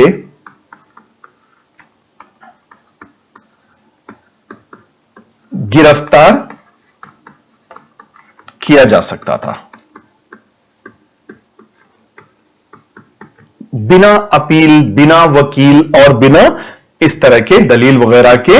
इस गवर्नमेंट ऑफ, ये जो डिफेंस ऑफ इंडिया एक्ट था 1915 में पारित किया गया था और बेहद खतरनाक था ये अधिनियम। और किसी को भी सोचिए बिना ट्रायल, बिना जुडिशियल रिव्यू के अनिश्चित काल तक के लिए गिरफ्तार करके रखा जा सकता था। और डिफेंस ऑफ इंडिया एक्ट लागू किया गया था फर्स्ट वर्ल्ड वॉर तक के लिए, फर्स्ट वर्ल्ड वॉर, प्रथम विश्व युद्ध तक के लिए। और फर्स्ट वर्ल्ड वॉर खत्म हो चुका था 1918 में। Ended in first world war ended in 1918 में प्रथम विश्व युद्ध समाप्त हो चुका था।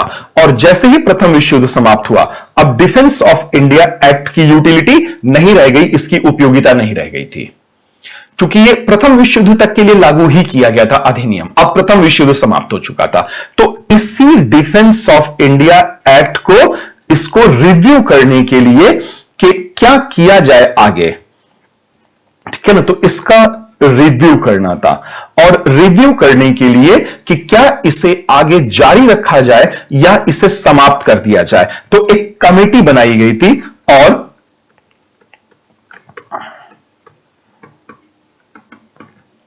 रिव्यू कमेटी सिडनी रॉलेट की अध्यक्षता में बनी थी। तो इसीलिए इसको सिडनी रॉलेट कमेटी बोलते हैं या सिंपली रॉलेट कमेटी बोला जाता है।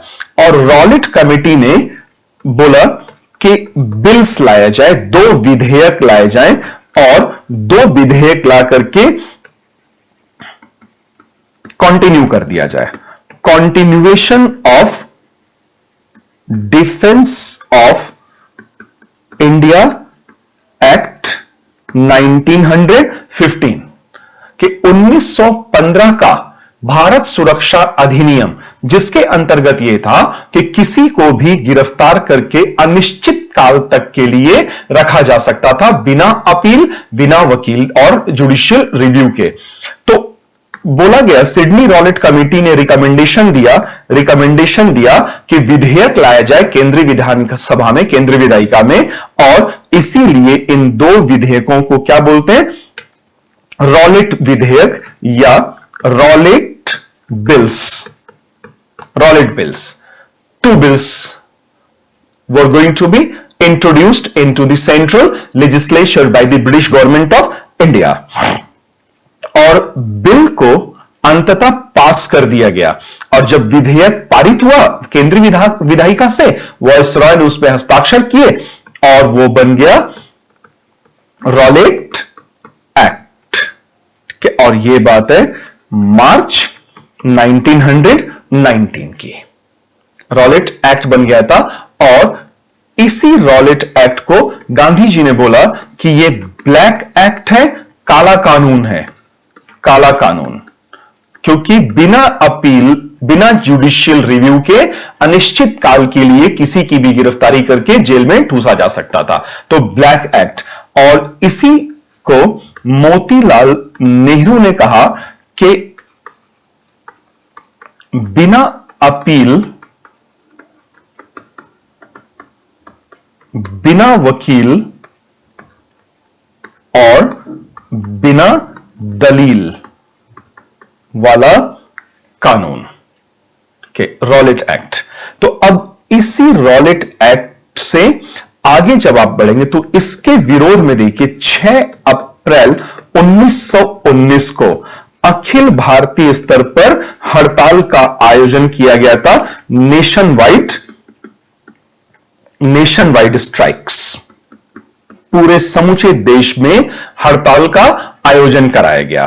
ठीक है, और इसी समय गांधी जी ने कहा कि ये ब्लैक एक्ट है, ये कानून, ये काला कानून है। ठीक है, और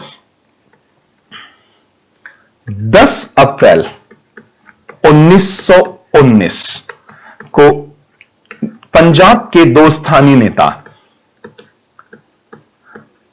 सैफुद्दीन किचलू और डॉक्टर सत्यपाल, इन दो नेताओं को गिरफ्तार किया गया। गिरफ्तार कर लिया गया और गिरफ्तार करके इन्हें अनजान जगह पर, किसी अनजान जगह पर लेकर के चले गए। तो गिरफ्तारी हो गई and they were taken to unknown place.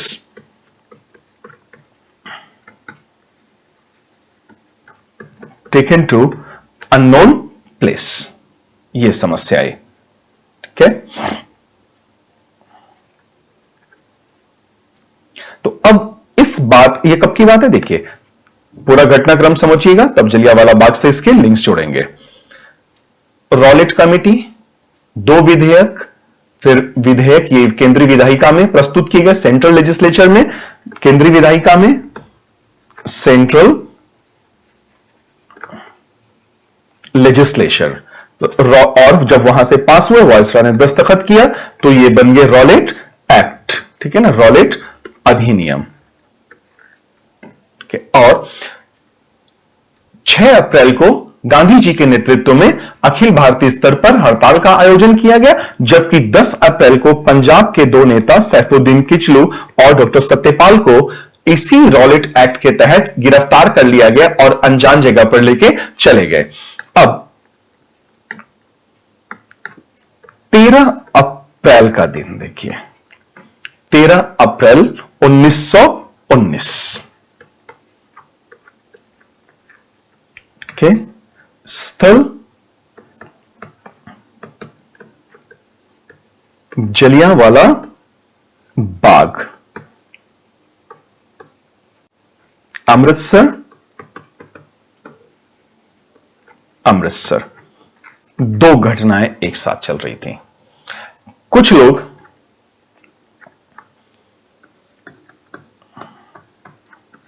वहां एकत्रित थे to oppose the arrest of Satyapal and Saifuddin Kitchlew, कुछ लोग। और उसी दिन बैसाखी फेस्टिवल था, तो सैकड़ों लोग, people from neighbouring villages, people from neighboring villages of Amritsar के आसपास के गांव से सैकड़ों लोग वहां जलियांवाला बाग में बैसाखी मनाने के लिए एकत्रित हुए थे। And one more thing, they were not aware of martial law, क्योंकि इसी वक्त पंजाब में मार्शल लॉ लगा दिया गया था, सिविल लॉ सस्पेंड करके मार्शल लॉ लगा दिया गया था। और ये भोले भाले गांव के लोग, इन्हें कुछ भी नहीं पता था ऐसा कुछ हुआ है, तो वो सिर्फ वहां पे त्योहार मनाने पहुंचे थे और कुछ नहीं। कुछ लोग वहां पे सत्यपाल और सैफुद्दीन किचलू की गिरफ्तारी का विरोध करने अवश्य पहुंचे थे। और इसके बाद जो कुछ भी हुआ वो सारी दुनिया जानती है। और उसी दिन 13 अप्रैल 1919 ब्रिगेडियर जनरल रैंक का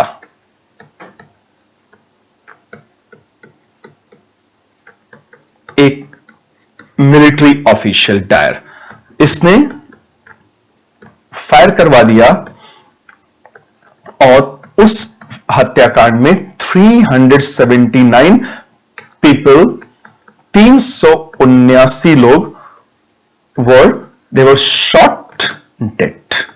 379 लोग मार दिए गए गोलियों से, ठीक है ना। और ये कोल्ड ब्लडेड मर्डर था। ब्रिगेडियर जनरल डायर ने फायर ओपन करवा दिया था, जिसकी कहीं कतई कोई जरूरत नहीं थी। बिना चेतावनी के, बिना कुछ के लोग वहां एकत्रित हुए थे त्योहार मनाने के लिए, तो गोलियां चलाने का कोई मतलब नहीं बनता। तो पूरी दुनिया भर में इस बात को लेकर के अंग्रेजों का विरोध हुआ, अंग्रेजों की बड़ी तूतू हुई। लेकिन अंग्रेज भी देखे, आज तक किसी भी बड़े ब्रिटिश ऑफिशियल ने, प्रधानमंत्री और यहां वहां पे क्राउन हो, कोई भी हो, आज तक उन्होंने माफी नहीं मांगी है। अफसोस जाहिर किया है, माफी आज तक नहीं मांगी है। और ब्रिगेडियर जनरल डायर जब इसको ब्रिटेन भेजा गया वापस, ये वापस गया ब्रिटेन। तो जब ब्रिटेन गया तो इससे ही वॉज वेलकम्ड बाय, देखिए, he was welcomed by House of Lords. वहां उसका स्वागत किया गया, और वो भी ऊपरी सदन में, हाउस ऑफ लॉर्ड्स। और वहां के एक न्यूज़पेपर मॉर्निंग पोस्ट ने डायर के लिए एक चंदा एकत्रित किया, ठीक है ना। अ सम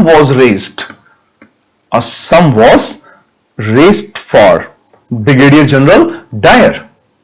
इतनी निर्लज्जता उस साल अंग्रेजों ने दिखाई थी जलियांवाला बाग हत्याकांड में, ठीक है। सारा देश, सारी दुनिया इस हत्याकांड से स्तब्ध रह गई थी।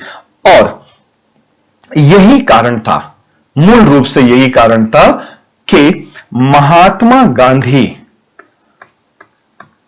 ने यही निर्णय ले लिया था कि अब वो किस रास्ते पे जाएंगे। अब वो नॉन कॉपरेशन, असहयोग पे जाएंगे, क्योंकि प्रथम विश्व युद्ध में गांधी जी ने जर्मन साम्राज्यवाद के विरुद्ध ब्रिटिश साम्राज्यवाद का समर्थन किया था, कॉपरेट किया था। अब कोई कॉपरेशन नहीं, अब क्या होगा, नॉन कॉपरेशन। और 1 अगस्त, ठीक है ना, 1 अगस्त 1920, इसी दिन एक बड़े नेता बाल गंगाधर तिलक की भी मृत्यु हुई थी। और उनकी मृत्यु का शोक नहीं मनाया गया। शोक तो, दुख तो हुआ, लेकिन ऐसा नहीं हुआ कि नॉन कॉपरेशन मूवमेंट स्थगित कर दिया जाए, क्योंकि तिलक भी होते तो ये कभी नहीं चाहते। तो तिलक के मृत्यु और उस शोक के बावजूद भी भारतीयों ने महात्मा गांधी के नेतृत्व में इसी दिन 1 अगस्त 1920 को जो आंदोलन किया अखिल भारतीय स्तर पर, उसी को कहते हैं non cooperation movement, NCM, non cooperation movement. और इस नॉन कॉपरेशन मूवमेंट में एक और मुद्दा काम कर रहा था, इश्यू ऑफ खिलाफत का भी एक मुद्दा काम कर रहा था। यद्यपि कि यह मुद्दा धार्मिक था, रिलीजियस इश्यू था, और इंसल्ट किया गया था इंग्लैंड के द्वारा, insult of the caliph of Turkey by Britain, ठीक है ना। ब्रिटेन के द्वारा, चूंकि टर्की फर्स्ट वर्ल्ड वॉर में हारा था, और इसी वजह से ब्रिटेन ने टर्की में जो खलीफा था, कैलिफ, और आप जानते हैं कि खलीफा उस जमाने में पूरी दुनिया के मुसलमानों का सर्वोच्च आध्यात्मिक नेता हुआ करता था। और दुनिया में अब एक ही खलीफा रह गया था, टर्की का खलीफा, जिसको दुनिया भर के मुसलमान अपना स्पिरिचुअल लीडर या आध्यात्मिक नेता मानते थे। तो ब्रिटेन ने खलीफा की घोर बेइज्जती की। हालांकि जब टर्की का, उसी समय प्रथम विश्व युद्ध के बाद जब टर्की का मॉडर्नाइजेशन हुआ ना, मुस्तफा केमाल पाशा ने टर्की का मॉडर्नाइजेशन किया, तो उन्होंने खलीफा का पूरा पद ही समाप्त कर दिया। तो अब देखेंगे कि फर्स्ट वर्ल्ड वॉर के बाद अब मुसलमानों का कोई खलीफा या कैलिफ नहीं रह गया है, ठीक है। तो उस समय वो कैलिफ थे और ब्रिटेन ने कैलिफ का इंसल्ट किया था। तो इंडिया में मौलाना ब्रदर्स ने मौलाना मोहम्मद अली और शौकत अली, ठीक है ना। मौलाना मोहम्मद अली और शौकत अली ने आंदोलन छेड़ दिया, ठीक है, और इसी आंदोलन को बोलते खिलाफत आंदोलन, खिलाफत मूवमेंट 1919। एक तरफ ये भी चल रहा था, ये भी अन्याय था, ठीक है ना, जो किया गया था, क्योंकि खलीफा के सम्मान के नाम पर ही ब्रिटिश गवर्नमेंट ऑफ इंडिया ने भारत के मुसलमानों से आग्रह किया था कि वो फौज में, वो ब्रिटिश इंडियन आर्मी में आए और सरकार का सहयोग करें। इसके एवज में खलीफा के पद का सम्मान किया जाएगा, खलीफा का सम्मान किया जाएगा। तो बड़ी संख्या में इंडियन मुसलमान ब्रिटिश इंडियन आर्मी में दाखिल हुए कि खलीफा का सम्मान बरकरार रह जाएगा। और ब्रिटिश और अंग्रेजों की तरफ से लड़ते हुए कितने मुसलमान मारे भी गए और खलीफा का सम्मान भी ब्रिटेन ने नहीं किया, तो और बल्कि बेइज्जती कर दी जो अलग से। तो इंडिया के मुसलमान बड़े क्षुब्ध हुए कि हम अंग्रेजी सरकार का हमने समर्थन किया, हम मारे गए उनकी वजह से, और उसके बावजूद भी खलीफा का सम्मान बरकरार नहीं रखा इन लोगों ने। तो इसीलिए मौलाना मोहम्मद अली और मौलाना शौकत अली के नेतृत्व में खिलाफत आंदोलन प्रारंभ कर दिया गया। लेकिन इस खिलाफत आंदोलन में मौलाना मोहम्मद अली और शौकत अली ने गांधी जी से अर्ज किया, निवेदन किया कि गांधी जी उनका नेतृत्व स्वीकार करें। सो मौलाना Mohammad Ali and Maulana Shaukat Ali, they urged Mahatma Gandhi to assume their leadership, कि महात्मा कृपया हमारा नेतृत्व स्वीकार कर लें। So they urged Gandhi ji to assume their leadership. और गांधी जी ने, क्योंकि गांधी जी ने स्पष्ट रूप से देखा कि यह तो सीधे सीधे अन्याय है, ठीक है ना, और गांधी जी ने, उन्होंने सपोर्टेड द खिलाफत मूवमेंट, उन्होंने समर्थन दिया, क्योंकि अन्याय का विरोध करना आवश्यक था। सपोर्टेड द खिलाफत मूवमेंट, और खिलाफत मूवमेंट इसलिए भी उन्होंने सपोर्ट दिया क्योंकि इसी बहाने हिंदू मुस्लिम यूनिटी स्टैब्लिश हो जाना था। हिंदू मुस्लिम यूनिटी ये मजबूत होती, इसलिए महात्मा गांधी ने सपोर्ट किया, लीडरशिप भी दिया, और ये खिलाफत मूवमेंट अंततः किसमें मर्ज कर गया? 1920 में ये खिलाफत मूवमेंट नॉन कॉपरेशन मूवमेंट में मर्ज कर गया था। तो ये रीजन हमने देखा कि why Gandhi's cooperation towards the British Raj turn into non cooperation, mainly because of Jallianwala Bagh massacre and also because of खिलाफत मूवमेंट। तो ये इशू थे, और 1 अगस्त 1920 को ये सब प्रारंभ कर दिया गया, नॉन कॉपरेशन शुरू हो गया। तो अब नॉन कॉपरेशन में आप देखेंगे कि एक्टिविटीज क्या की गई। एक्टिविटीज, ठीक है, तो 1900 देखिए 1 अगस्त 1920 से 5 फरवरी 1922, ठीक है, आप जानते हैं कि 5 फरवरी 1922 को असहयोग आंदोलन ने हिंसात्मक मोड़ ले लिया था, जिसके बाद महात्मा गांधी ने यह निर्णय किया कि यह आंदोलन अब वो आगे जारी नहीं रख पाएंगे। तो आंदोलन के दौरान काफी गतिविधियां हुई।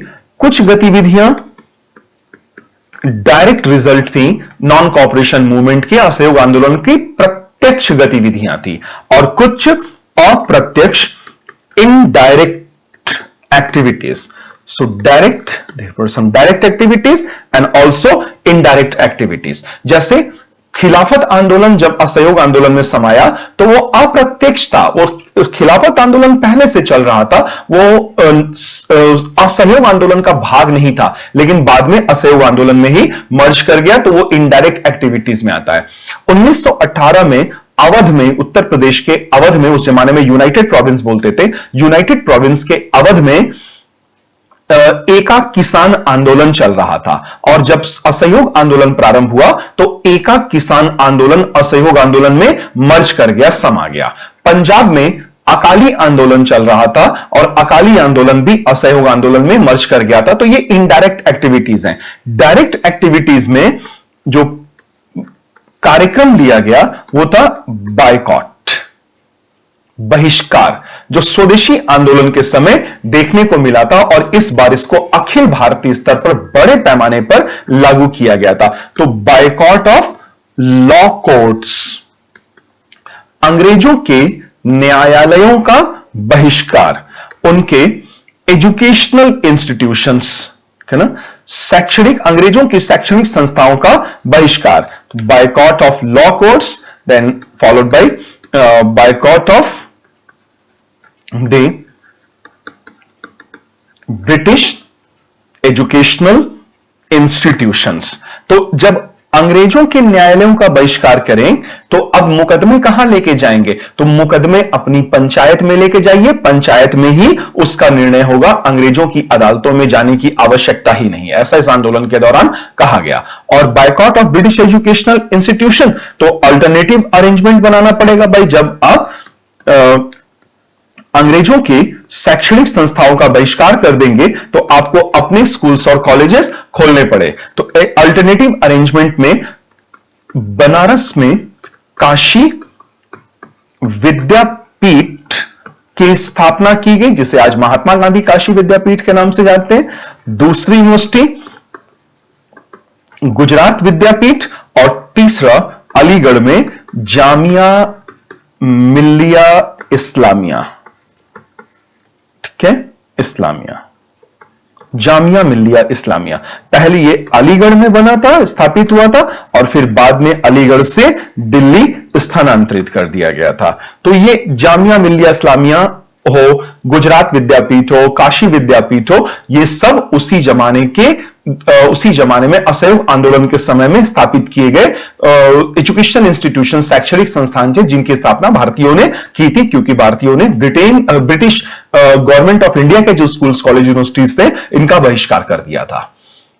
तो boycott of the British court of law, boycott of the British educational institutions, इनमें महत्वपूर्ण भूमिका निभाई थी पंजाब में विशेषकर लाला लाजपत राय ने, ठीक है ना, लाला लाजपत राय ने इसमें बड़ी जबरदस्त भूमिका का निर्वहन किया था।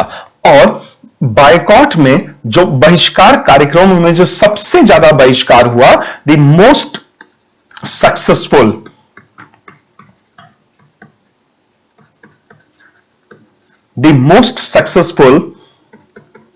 item of or program of boycott was the boycott of British factory made cloths। अंग्रेजों के कारखानों में, मैनचेस्टर के कारखानों में बने हुए वस्त्रों का बहिष्कार, और इनके होलियां जलाई जाती थी, burning of foreign clothes, boycott and burning of foreign clothes, एक ये, ठीक है। इसके अतिरिक्त कार्यक्रम कोई पूर्व पहले से तय नहीं था, बीच में ये उभर गया था, इसी में पिकेटिंग ऑफ लीकर शॉप्स, शराब की दुकानों पर धरना देना, यह कार्यक्रम में, ताड़ी की दुकानों पर धरना देना, यह कार्यक्रम में, मूल कार्यक्रम में नहीं था, लेकिन यह बीच में उभर गया, ठीक है। और तिलक स्वराज फंड, ठीक है, मैंने आपको बताया कि 1 अगस्त 1920 को असहयोग आंदोलन का प्रारंभ हुआ, और उसी दिन बड़े नेता बाल गंगाधर तिलक की मृत्यु हुई, तो तिलक के सम्मान में एक स्वराज फंड का गठन किया गया।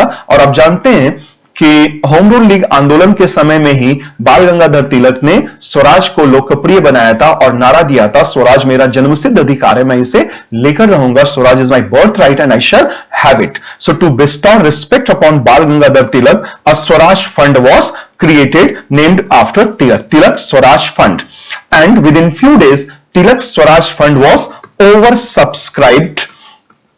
ये जल्द ही अपने लक्ष्य को पार कर गया, और 1 करोड़ का लक्ष्य रखा गया था, वो भी पार हो गया, crossing the limit of 1 CR। आंदोलन को चलाने के लिए पैसे की जरूरत होती थी, 1.5 साल 2 साल आंदोलन चलना, लोगों को खिलाना, अरेंजमेंट करना, ये सब काम करना पड़ता था, तो चंदा इकट्ठा किया गया, तो तिलक स्वराज फंड बनाया गया था, और कुछ ही दिन में तिलक स्वराज फंड अपने लक्ष्य को भी पार कर गया। ये डायरेक्ट एक्टिविटीज हैं। इसी समय अंग्रेजों ने यह सोचा कि भारतीयों में राजभक्ति जगाने के लिए वेल्स, इंग्लैंड, आयरलैंड, स्कॉटलैंड और वेल्स चार होते हैं ना, ग्रेट ब्रिटेन जिसको बोलते हैं, तो वेल्स के राजकुमार को बुलाया जाए। तो नवंबर 1921 की बात है जब वेल्स के राजकुमार भारत आए, प्रिंस ऑफ वेल्स, ताकि इंडियंस में राजभक्ति जगाई जा सके, और इनका भी घोर बहिष्कार किया गया, बड़ी बेइज्जती हुई इनको, और ये फिर फाइनली वापस चले गए। प्रिंस ऑफ वेल्स राजभक्ति जगाने आए थे, उल्टा हो गया। ठीक है, ये सारी गतिविधियां डायरेक्ट हम लोग इनको बोलते हैं, ये डायरेक्ट एक्टिविटीज हैं। और उधर इनडायरेक्ट एक्टिविटीज में आप देखेंगे कि जो पहले से चली आ रही गतिविधियां थी, परंतु असहयोग आंदोलन के प्रारंभ होने से वो उसी में मर्ज कर गए।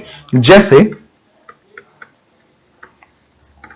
खिलाफत मूवमेंट, ठीक है ना, खिलाफत आंदोलन, और दूसरा जैसे मैंने आपको कहा एका किसान आंदोलन, एका पीजेंट मूवमेंट ऑफ अवध, एका किसान आंदोलन, एका peasant movement of Awadh, these two movement became part and parcel of the non cooperation movement.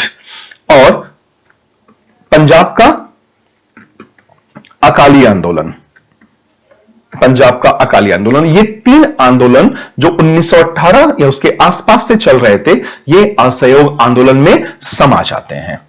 और ये आंदोलन पूर्ण वेग से चलता रहा। कब तक चलता रहा? 5 फरवरी 1922 और 5th of February 1922। Non cooperation movement, इस आंदोलन ने एनसीएम टुक अ violent turn,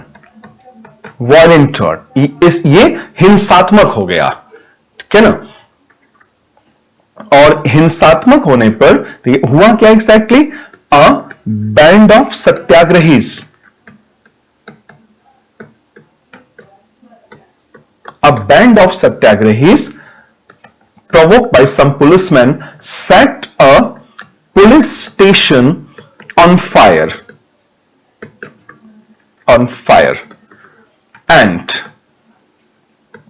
burned 22 policemen alive। ठीक है, ये चौरी चौरा में हुआ, ठीक है ना, चौरी चौरा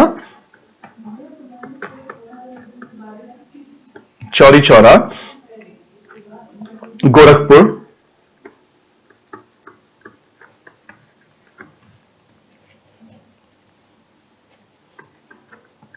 बाईस पुलिसकर्मियों को सत्याग्रहियों ने जिंदा जला दिया, थाने में आग लगा दी। तो गांधी जी का डिसअपॉइंटमेंट बहुत ज्यादा रहा। Gandhi ji was left disappointed and immediately decided to withdraw the non-cooperation movement। तुरंत ही निर्णय ले लिया। इसलिए भी निर्णय ले लिया ना क्योंकि भारतीयों ने अब अंग्रेजी सरकार को एक मौका दे दिया था, बहाना दे दिया था, जिसकी वो तलाश कर रहे थे कि ये एक गलती करें और इन पे प्रहार करने का एक मौका मिल जाए। और हमने वो गलती कर दी थी, अंग्रेजों को एक मौका दे दिया था कि वो ताबड़तोड़ अब प्रहार करते। लेकिन इसके पहले की सरकार का दमन चक्र चालू होता, गांधी जी ने तुरंत ही निर्णय ले लिया कि सब लोग वापस अपने अपने घर जाएं जल्दी से जल्दी, और अब हमें ये आंदोलन आगे जारी नहीं रखना है। यद्यपि कि युवा वर्ग, युवा नेता बड़े क्षुब्ध हुए, बड़े निराश हुए कि भाई किसी ने कहा कि जब एक जगह पे छोटी सी गलती हो गई है किसी एक जगह पे, तो उसकी सजा पूरे देश को क्यों दी जाए। लेकिन गांधी जी ने कहा कि नहीं, ये हमारी रणनीति का हिस्सा है, हमें अहिंसक रहना है, अर्थात हमें अहिंसक रहना है, क्योंकि अगर हम भी हिंसा कर देंगे, अंग्रेज भी हिंसा कर देंगे, तो हमारे और अंग्रेजों के बीच का भेद समाप्त हो जाएगा। और हमें यही सिद्ध करना था कि हम असभ्य जंगली बर्बर लोग नहीं थे, अंग्रेज असभ्य जंगली और बर्बर लोग थे। इस वजह से गांधी जी ने यह निर्णय लिया था। और वैसे भी देखिए, आप ध्यान से इसको समझेंगे तो मैंने आपको पहले भी बताया कि कोई भी जन आंदोलन हो,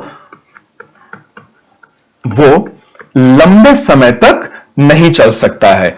मैस मूवमेंट के जन आंदोलनों का एक चरित्र ही होता है कि जन आंदोलन अपने थ्रेशोल्ड पे पहुंचते हैं और वहां से डाउनफॉल हो जाता है। तो हाईएस्ट पॉइंट या थ्रेशोल्ड आ चुका था नॉन कॉपरेशन मूवमेंट का, और वैसे भी नॉन कॉपरेशन मूवमेंट में धीरे धीरे गिरावट के तत्व दिखने लगे थे। चौरी चौरा तक पहुंचते पहुंचते थ्रेशोल्ड आ चुका था।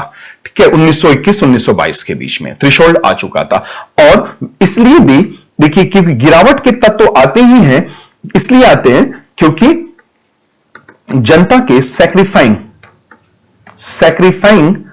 Capacity of the masses is not unlimited। ठीक है ना, क्योंकि जनता या जनमानस के त्याग करने की क्षमता असीमित नहीं होती है और उन्हें एक समय चाहिए ही होता है। एक समय के पश्चात उन्हें पीरियड ऑफ रेस्ट चाहिए होता है।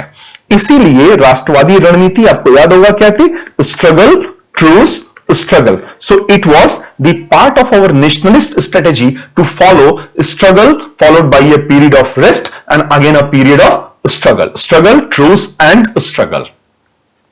तो गांधी जी के पास आंदोलन को वापस लिए जाने के कई ग्राउंड थे, कई रीजन थे। हालांकि युवा नेता लोग थोड़े क्षुब्ध और निराश भी हुए, जिनमें पंडित जवाहरलाल नेहरू और सुभाष चंद्र बोस भी शामिल थे। और सुभाष चंद्र बोस तो इतने निराश हो गए थे कि उन्होंने कह दिया कि गांधी जी एक राजनेता के तौर पर असफल साबित हुए हैं।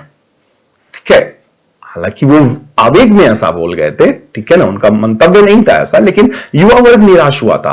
और इसी निराशा में देखिए सूर्यसेन जैसे जो लोग अहिंसक राष्ट्रवादी थे, सूर्यसेन जैसे वो लोग फिर किस रास्ते पे चले गए? क्रांतिकारी राष्ट्रवाद के रास्ते पे चले गए। और सूर्यसेन ने बंगाल में क्रांतिकारियों का जत्था इकट्ठा किया और इंडियन रिपब्लिकन आर्मी बनाई और चटगांव शस्त्रागार पे छापा भी मारा, बंदूकें भी इकट्ठा की, लेकिन गोलियां नहीं मिली। फिर अंग्रेजों ने उन्हें घेर लिया, कई सारे लोग वहां पर मारे गए, सूर्यसेन को पकड़ लिया गया और बाद में उन्हें फांसी की भी सजा दे दी गई। तो खुद मास्टरदा या सूर्यसेन गांधी जी के कट्टर समर्थक थे, गांधीवादी थे, लेकिन वो हिंसा के रास्ते पे चले गए, वो एक्टिव रेजिस्टेंस पे चले गए, जबकि गांधी जी पैसिव रेजिस्टेंस पे चलते थे। ठीक है ना, तो ये रहा असहयोग आंदोलन। इसकी पूरी पृष्ठभूमि पे हम लोगों ने एक चर्चा की और देखा कि कैसे महात्मा गांधी का कॉपरेशन, सहयोग, जो कि प्रथम विश्व युद्ध में उन्होंने अंग्रेजी सरकार के साथ किया था, वो असहयोग में रूपांतरित हुआ। ठीक है, तो इसी समय महात्मा गांधी को गिरफ्तार भी कर लिया गया था। हालांकि 1924 में महात्मा गांधी को हेल्थ ग्राउंड पे स्वास्थ्य कारणों के आधार पर जेल से रिहा भी कर दिया गया था। तो उनकी गिरफ्तारी भी हुई, लेकिन 1924 में उनकी रिहाई भी हो गई थी। और इस आंदोलन के डाउनफॉल के बाद, वापस लिए जाने के बाद, क्रांतिकारी गतिविधियों ने तेजी पकड़ी और दूसरी तरफ मोतीलाल नेहरू और चित्तरंजन दास ने एक नई तरीके की राजनीति सुझाई। यद्यपि कि कांग्रेस ने शुरुआत में उससे समर्थन नहीं दिया। वो क्या था? पार्लियामेंट्री पॉलिटिक्स, संसदीय राजनीति। उन्होंने कहा कि अब हम लोग सेंट्रल लेजिस्लेचर और स्टेट लेजिस्लेचर का बहिष्कार बंद करेंगे, चुनाव में भाग लेंगे और सेंट्रल लेजिस्लेचर और स्टेट लेजिस्लेचर में जाकर के अंग्रेजों के सामने उनकी बकिया उधेड़ेंगे। तो प्रारंभ में कांग्रेस ने समर्थन नहीं किया, तो मोतीलाल नेहरू और चित्तरंजन दास ने अपने अपने पदों से त्यागपत्र दे दिया और कांग्रेस के भीतर ही रहते हुए कांग्रेस खिलाफत स्वराज पार्टी का गठन किया। गया जिले में, बिहार के गया जिले में 1922 में स्वराज पार्टी के गठन का निर्णय लिया गया, जबकि 1923 काकीनाडा नामक स्थान पर स्वराज पार्टी का विधिवत रूप से गठन किया गया।